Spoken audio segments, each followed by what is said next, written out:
Бұл дүниеде сүйіп қосылған жарыңнан тірілей айырылғаннан ауыр қасірет жоқ екен. Дүниеден озып кетсе жылайсың, сосын балаларың үшін бәрібір көндігесің емес пе? Мені қинайтыны Құдай қосқан қосағымның тірі болса да біз үшін өлген адамдай болып кеткендігі. Мен балалық шағыма өкпе артқан емеспін. Ата-анам мен ата-әжемнің мейіріміне бөленіп, шапағатына шомылып, алаңсыз өстім.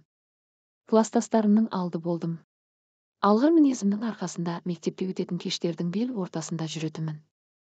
6 бала болсақ та тату-тәтті өстік. Біріміздің тентектігімізді екіншіміз жауып жүре беретінбіз.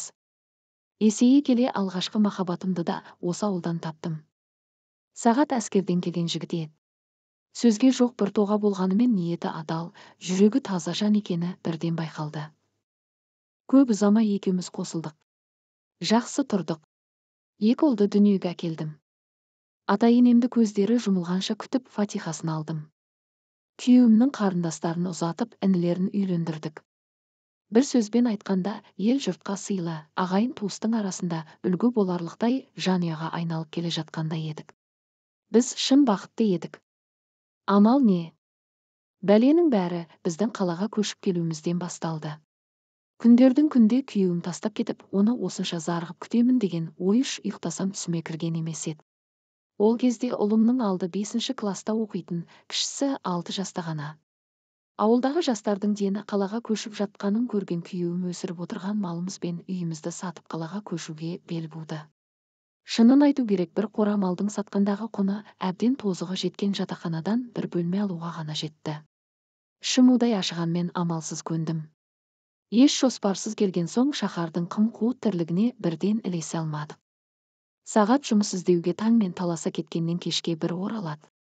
Сөйтіп жүргенде 6 ай өтті. Содан сағат өзінің ескі достарымен бірге ақша табамын деп құрылыс бригадасымен Ақтауға кетті. Сол кеткеннен 5 айдан кейін бір оралды. Қолында жартымсыз ақшасы бар. Мені алаңдатқаны ақшаны аз тапқаны емес, оның бойында бізге деген бір суықтықтың пайда болғаны еді. Алдынан шыққан мені де, әкеміз келді деп асыр сала қуанған ұлдарын да танымағандай біртүрлі көзқараспен қарады. Ұлдарымның көңілі үшін сыр білдірмедім. Бірақ келгеніне 2 күн өтпестен сағат кері жолға жиналды. Тез бармаса болмайды екен. Оған да түсіністікпен қарап, үн-түнсіз киім-кешегімен тамағын дайындап, жолға шығарып салдық. Тағы да сарылып күтуі.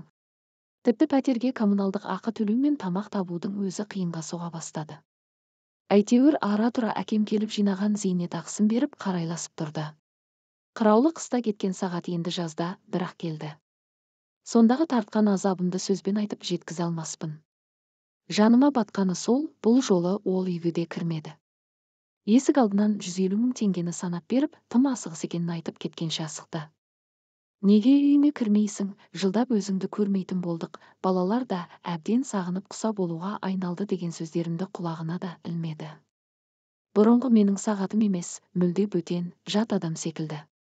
Сосын мені оңашалап, енді мені күтпе, ажырасу туралы арызды өзім беремін деп төбеден жай түсіргендей әңгіме айтты да артына қайырылмастан жүре берді.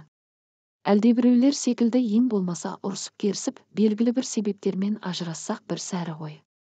Бірге тұрған 9 жылда күйбің тірліктің кикілжіңі болмаса, әрге барып бет жыртысып көрмеппіз. Не болса да бұл тегін емес еді. Содан апамды ертіп бақсы балгер жағаладым. Дуа салынса солай болады демей ме? Бақсы апай да күдігімді бірден растап берді. Ол кісі құмалақ салғаннан ақ үйінің табалдырығына дуа салған. Күйеуің сол жерден асып кіре алмай. Ол сені жақсы көреді, бірақ оны бір әйел әбден дуалап алған. Ақырын күт, өз бетіңмен ештеңе жасаушы болма, дуа салған адамның жазасын Құдай ғана бере алады деді. Ащы өкініш өзегімді өртейді.